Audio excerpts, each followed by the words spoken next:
training. Anybody got any contract issues they're bumping up against? I wish. I wish you had a flurry and then things calmed down.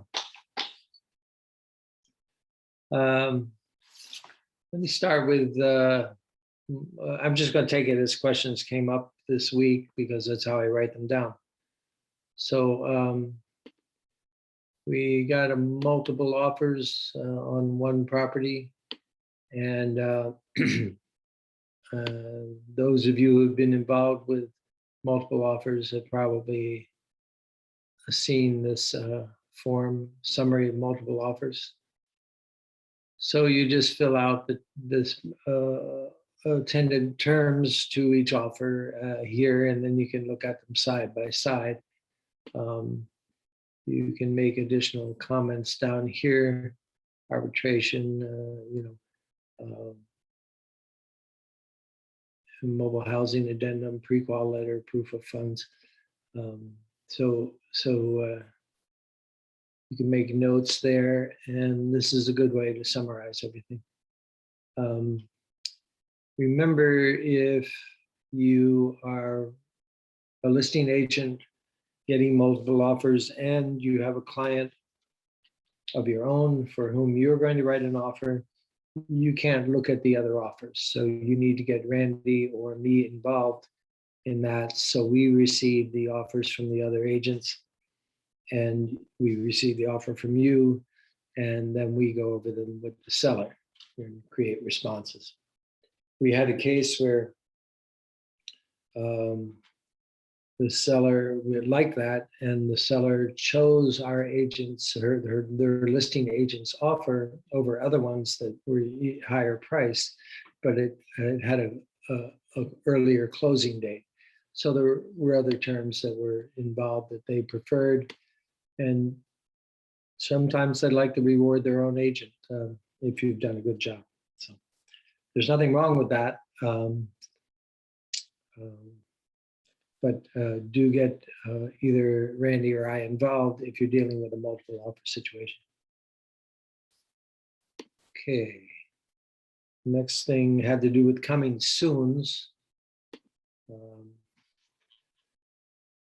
And the question was, if I enter the coming soon in the MLS, do the days on market start counting? Anyone know the answer?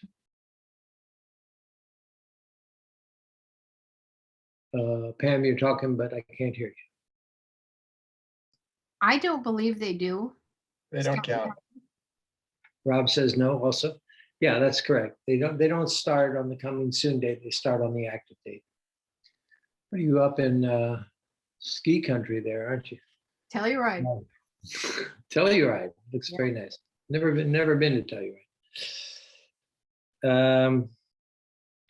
So our company policy is that if you put it coming soon in, we want to see it go active within 2 weeks. So we don't like coming soons to linger. And CRMLS, which is the MLS for Lake County Association of Realtors, they require it to go into active status within 1 day. So essentially, they don't have a coming soon category. And I just read something in Inman, I think this morning, that NAR is being challenged on the coming soon issue. Okay, Rob says the call is silent. Everyone else can hear me?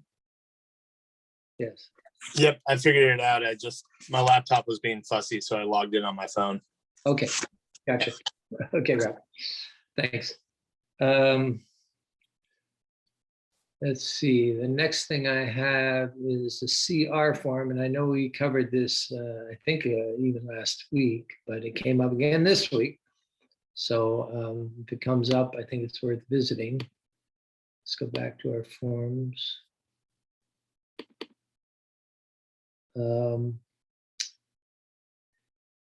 And This thing, talk about fussy, this thing has been fussy because it's not doing a search on the forms I have in the file, so I have to kind of wander down and look for them. Contingency removal. And I know many of you were on when I covered this before, so I'm sorry for the repetition, but again, an agent called me this week about it. So the buyer submitted an offer where they had removed all their buyer contingencies, and they wanted to do inspections anyway. And the agent called and said, "Can they do that?" And certainly they can. They remember we have physical inspections, and then when we have investigations. So they removed the physical inspection. This is what they checked actually on the form when they submitted the offer. They submitted this with the offer, and they submitted only the physical inspection portion of the buyer's investigation. So they have all other buyer inspections, physical inspections available for them for the 17 days pointed out in 14B1. So what happened was the listing agent had represented the property was on a slab, had a slab foundation. So our buyers kind of weren't worried about, they could see everything above ground, and they were satisfied with the condition of the building. And they weren't worried about anything underground because it was on a slab and you couldn't see underground anyway. So they removed all the contingencies in their offer. Then the listing agent discovered that no, the property is on a perimeter foundation. So they let us know that. And all of a sudden the buyer says, well, that changes everything because that's new information. And now we want to get a pest report to inspect under the house.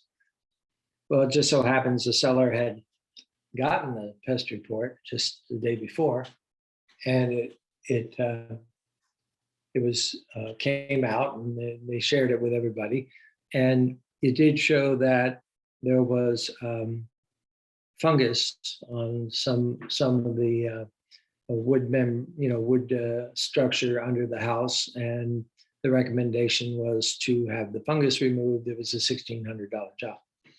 So now the buyer is saying, okay, we want the seller's agent to pay for that $1,600 because we wouldn't have removed our condition if we knew it was not on a slab. So they're going back and making that request, and they're going to use the RR form, even though, see, this won't search for me. Let's go to the 14B and see what it says.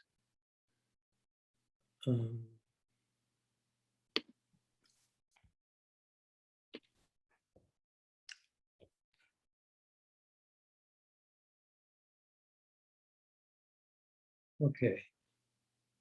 So within the 17 days after acceptance to complete all buyer investigations.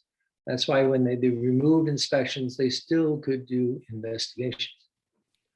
Review all disclosures and reports, et cetera, et cetera.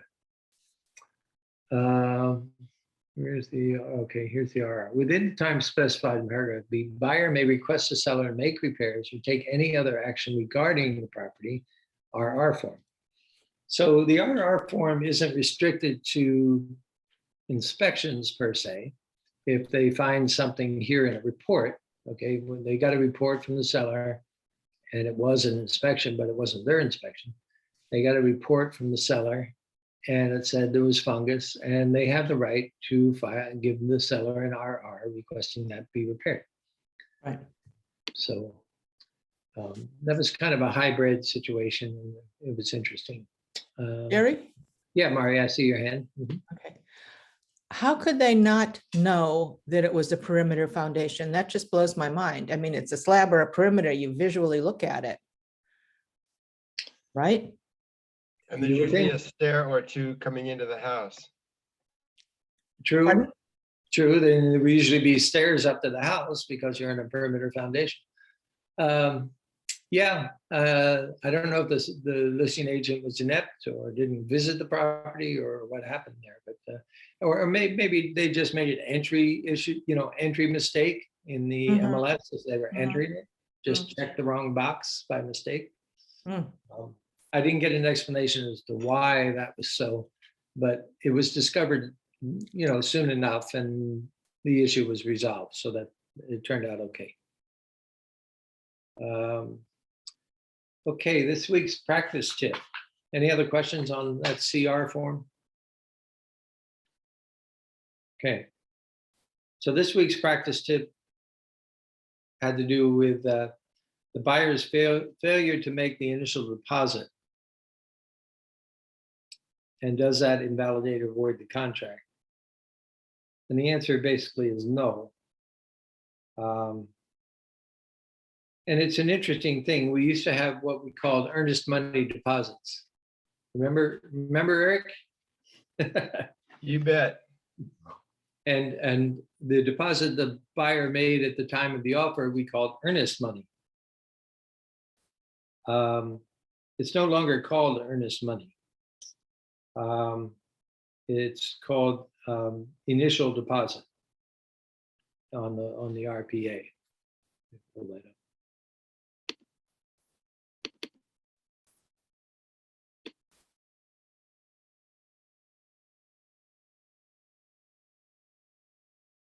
Curtis would remember that too, right, Curtis? So now you see under 3A, it's initial deposit. It's not called earnest money deposit like it used to be. So if the buyer fails to put this up, the seller's remedies are to, they can't just cancel the contract because they haven't, the buyer hasn't done that. They have to follow the procedures, and the procedures are that they have to file a notice to perform. And down here under notice to perform, there are definitions here. It doesn't say in here, but I think it's in 14 if the seller's remedies, if the buyer doesn't perform, and seller right to cancel. Seller's right to cancel, buyer's contingency. If at the time is specified in the agreement, buyer does not deliver. Okay, so it's not a contingency, it's a contract obligation. They have an obligation to do this. So seller, after first delivering to buyer a notice to buyer perform, may cancel the agreement if by the time specified in the agreement, blah, blah, blah. So a notice to perform has to be at least 2 days as the default. You can change that, but I've never seen anyone really deal with that and change that. But, so It used to be the 24 procedure would hours, be, wouldn't it? no, it's 2 days. So, and the way you count days is you get the form today, day 1 is tomorrow, day 2 is the following day, you wait till the end of day 2, and then you can send a cancellation document. There's one other interesting thing in here. The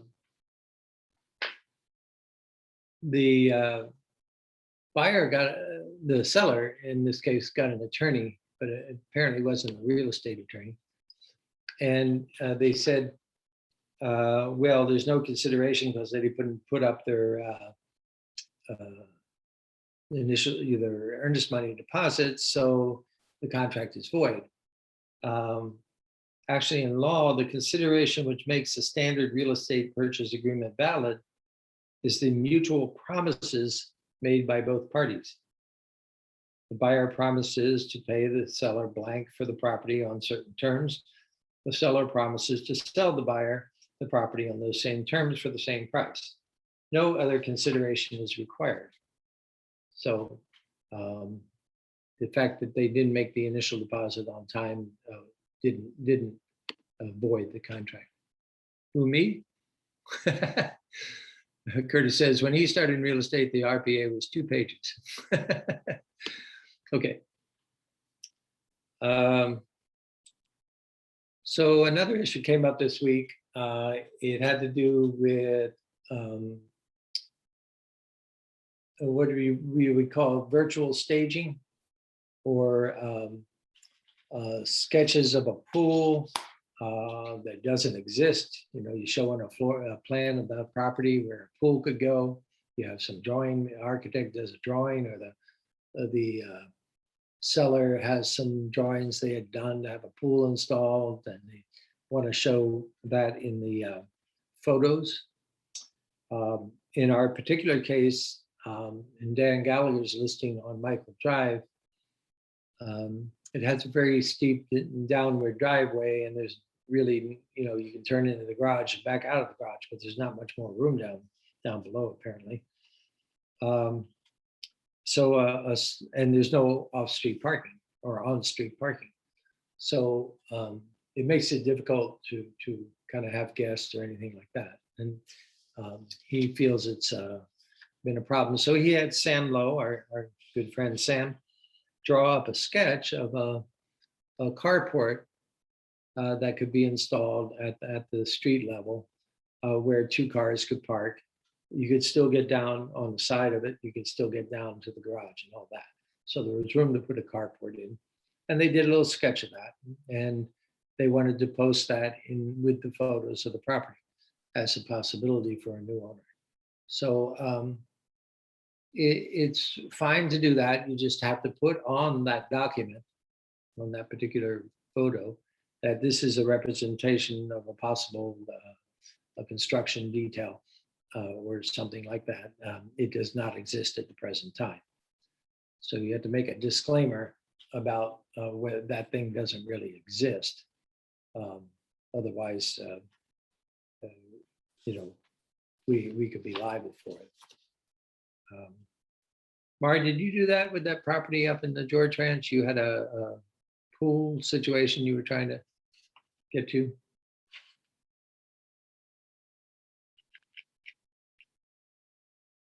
Mari may have walked away. Hey, Rob, would you mind texting Heather and see if she's going to jump on? Thank you. Heather has an inspection today. She said she'd try and sign on from. Well, that's right. That's right. She was over in Napa. She was going to be late. Okay, you're right. Thank you. Thank you.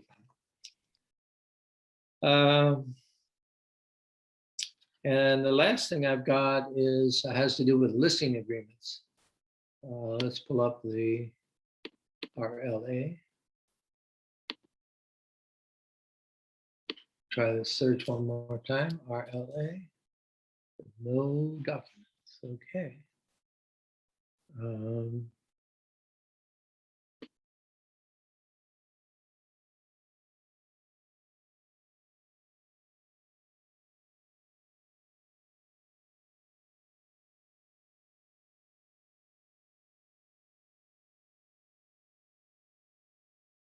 Okay, I'm going to get rid of all these coronavirus forms. Hopefully they're good. Come on now.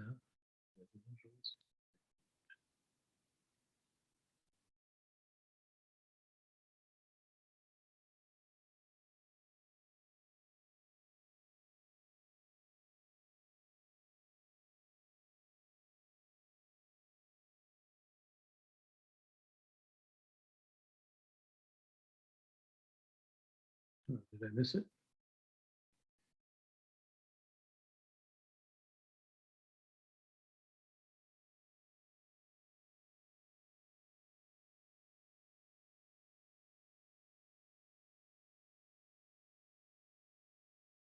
Oh, here it is. Res listing here.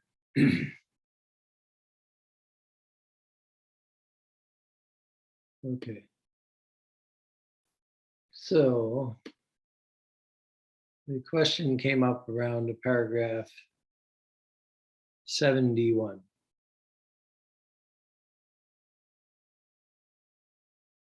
So, 7. Public marketing of the property. And D1. Seller instructs property broker to market the property to the public and to start marketing on the beginning date of this agreement or. So the agent was questioning because they were going to have a coming soon period of about a week, whether it would be, she would put in the date here, it was going to go active, a future date, or she would just leave that it seller instructs broker to market the property to the public, start marketing on the beginning date of the agreement. So it's the agreement date versus a future date. And I mean, it's a minor point, but the question was basically when you put it in as coming soon to expose it to agents and brokers who have access to the MLS, is that the public? And my answer was yes, I think that's the public, even though they're agents and professionals. It's the same as marketing it to the public. So she would leave this default thing that the marketing to the public begins on the date of the agreement. And she called CAR attorneys and confirmed that as well. So minor point, I've never had anyone ask me about that. But, technically, it was a good technical question. Well, that's all I have for today. And Heather is still under inspection. So let's see, there's a chat here. Pam says yes. Okay, thank you, Pam. So any other forms you want to cover or something? And Heather might jump on and. No. All right, then we'll just have a short session today, and we'll pick up next week. Let me just check here.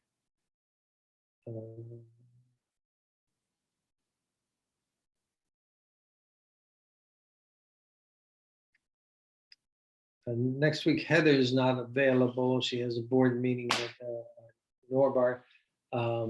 And I'll let you know if I have enough contract issues to pull the training together. Otherwise, we'll skip to the following week, which on the 30th, I'll be out of town, but Heather will do a full session on CMAs or some other technical, technology program that we use, and she'll just do an hour on that.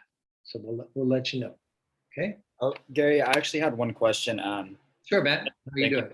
Thank you for your patience. I've picked up some new clients, so that's why I was late. Okay. So I'm trying to pull it up right now because I saw it in the MLS. Again, I'm on the MLS right now. I think it was, okay, pulling up the house. 60-day rent back, please submit. Oh, it's the other house. Sorry, I just wanted to get you before you left. Sure. Okay, it has a really long private remarks. It's on his home over in Napa, in Westwood Hills area. Okay, so it says offers, it's a probate sale, no court confirmation required, which is good. Offers subject to 15-day notice of proposed action. What does that mean, proposed action? Offers subject to 15 days proposed action. I'm not sure. I'll check with Vicky and. Yeah, Gary, I have a guess on that one. Yeah, okay. There may be other beneficiaries of the trust or of the probate, and there's 15 days, they have the right to object.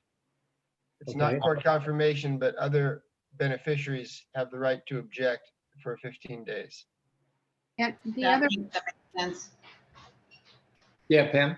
the other possibility could be that they have to advertise in a local paper for anybody that might have money due to them from the deceased, like to creditors. So Yeah. there's just like timeframes where things have to get completed. Yeah, it's a pretty lengthy private remarks. I won't bore you guys, but the next sentence does say this contingency is not expected to be challenged and will expire on 7/30. It was signed on 7/14.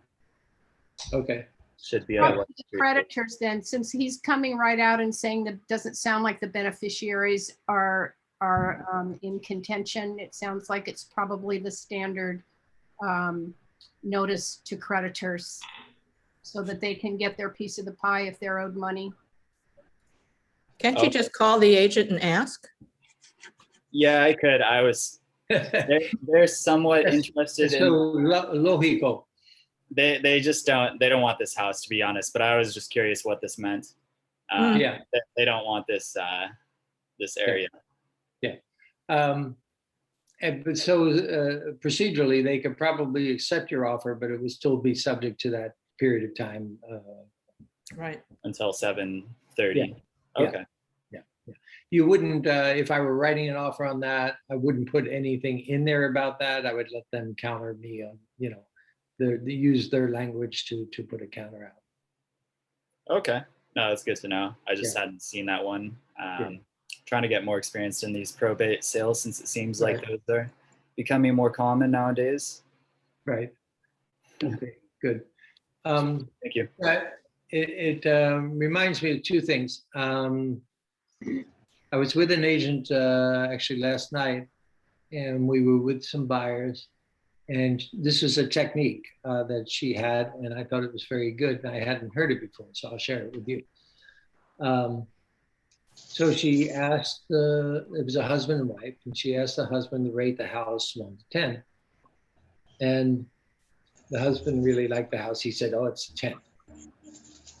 And the wife, she asked the wife, and the wife says, oh, I think it's an 8. And she said, well, I have this 80% rule that if you are at 8, if you're at 8 in rating the house, you should give it serious consideration because nothing really is a 10. Nothing's really going to be a 10. So if you have an 8, that means you should really give it consideration because it's really high in everything you want. So I thought that was a very good motivating kind of factor there. Yeah, I like that. Yeah. Shame because this home is coming on the market. 2323 Bohen. It's a 3-2 and it's going up for 510,000. There's been renters in it, so the inside I can imagine what it's probably not the best condition, but it's finally not. They don't want Westwood Hills. They don't want by the state hospital, but they want under 550, 560, 570. And they're looking for a 3-2, and I can't really say it, but a good part of Napa. And it's in, I'm trying to think what neighborhood this is. If you guys, it's on Imola, and it's just south, so kind of near that In-N-Out Burger. Yeah. Mm-hmm. But on the northwest side of it. So I feel like it's in a neighborhood, it's gentrifying. But she just texted me last night that she could not convince her boyfriend, basically husband. They don't want to tour it. He doesn't like the neighborhood. So I'm looking for a way to help convince them, because we've been looking for like a year and a half and they're just extremely picky. They're also going to pay a lot more in this year and a half. Yeah, things have gone up like 15%, so the market's running away from. Yeah, Curtis says, "Sorry, Matt, it may not happen." But I know. I want to get them in before they get priced out. Yeah. I mean, maybe tell them about appreciation. how much appreciation is going to climb this year and how it's in their best interest to buy today. Yeah, and tell them you're not going to find that 10. You're going to, you're going to settle for something less than the absolute perfect house or nothing at all. Have they ever written on a property? Yeah, they're pre-approved. They're serious buyers, and yeah, we've written on two or three offers, and They didn't get it. no, we did not. One was a probate, and the other one, it just got bid up way too high. It was in their neighborhood, but the neighborhoods that they want it's more like 600, 650, at least, so it's hard. I told them it doesn't have to necessarily be their forever home. I gave them my example. I bought my house here in American Canyon about 2 years ago, and I mean, it was listed at $495. We ended up getting it $477 with a $10,000 closing cost credit, which is completely unheard of nowadays. And now I think, my house is worth like, $550, $560, especially I got rid of all the popcorn ceilings, put in central heating and air, and then just like that, you could build up your equity, pretty quickly, especially in today's market. So I gave them, that example, and just trying to steer them in the right direction and tell them, you always. Yeah, they I don't know if you've explored alternatives for them to expand their price point by maybe getting a co-signer on their loan, so they can go a little higher, a parent or a relative or anybody, an employer. I've seen employers help employees buy homes sometimes. So. Yeah, that's a good idea. I might ask, maybe if their parents would be potentially willing to co-sign. Yeah. Okay, thank you. Sure. One other thing that I'm seeing there's an ad on television. I don't know who the ad is for, but it has to do with, it's about fiduciary. And the woman, the spokesperson in the ad, is talking about what she believes a fiduciary is. So this word is in our agency relationship, and so that we owe to the seller, if we're the seller's agent only, a fiduciary duty of utmost care, integrity, honesty, and loyalty in dealings with the seller. So I often equate this to like being on the hospital board, a trustee of the hospital. You have a fiduciary duty of all these things to, or I also use the example of being a guardian for someone's child. That's the degree of responsibility we have when we're a fiduciary. And if we ever get a claim against us for some reason, and we say breach of fiduciary duty, we have to show, that's a common example they use if somebody's going to sue us for something. We have to show that we did fulfill our fiduciary duty. So it's a serious business when you're a fiduciary, so we need to take it that way. Curtis says there's a 1-bedroom, 1-bath rental in Yountville next to me coming up probably around $1,600. It's approximately 600 square feet. Someone looking for a rental in Yountville. Thanks. Joe, you came on the camera. You have a question? No. Okay. All right. If there's no other questions, we'll call it a day. Gary, I had a comment. Okay, great. This reverts back to Matt's statement and your statement about the 80% and it hardly gets better. Yeah. The other approach I've seen and actually used is if you can get the client to say, well, yeah, it's an 8, it's an 80% of what I'm looking for. And you say, well, can you envision making some changes and making some improvements to the property to get it more to your liking? And they'd say, well, yeah, sure, I could see making some changes. And, wouldn't that bring it up to 90%? And well, yeah, okay, well, so we're at 90%. And go, well, it doesn't really get better than 90%. Not often, not often. Yeah. Thanks, Eric. Gotta visualize the success. I like it. There you go. Sometimes you can have people buy the house in that same note and then tell them to try to get a home equity line of credit on the house, that they can do the changes. You know, you can have them do that too. Mhm. Yeah, that's a good idea. What about if he's decided that he just does not want this neighborhood? Good luck. Yeah, you're out of luck. I told her, yeah, she was texting me. She's like, he's stubborn. And I said, you know, you're the one woman that would be able to convince him. You know, it's Well, the only thing, if you know anyone in the neighborhood, historically, who's lived there and can say, oh, this neighborhood's on the upswing, you know, like you said, it's gentrifying. You know, or look at the data over time. You know, these homes are appreciating at the same rate as the other homes. You know, it's not lagging behind. But you know, people have a lot of reasons for not liking the neighborhood, and we can't really control that. yeah. I mainly text with her, but I need to get them like in person and maybe get a couple printouts on, you know, like you said, the stats, the market stats, and how, you know, it's really increased in that neighborhood. And I told them to go drive around. I went and checked out the neighborhood and talked to a couple of the neighbors.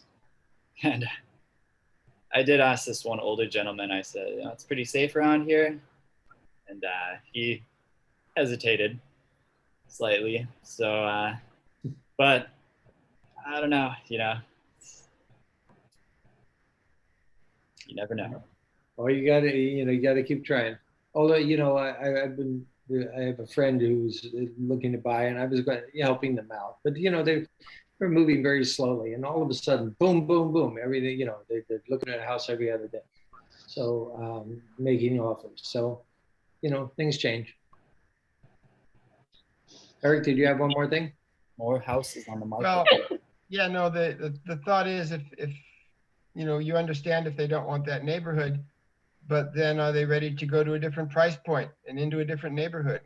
Because based on their abilities, you know, this is an area that fits. If they want to go into a different area, unless you have another area that same price point, then they need to move up in their price point. Pam? And- Yeah. I would be careful telling someone it's a safe neighborhood. I think Yeah. that's for the buyer to figure out for themselves. I mean, just imagine they take your word for it and they move in, and a week later someone breaks in and robs them, and they say, well, you said it was a safe neighborhood.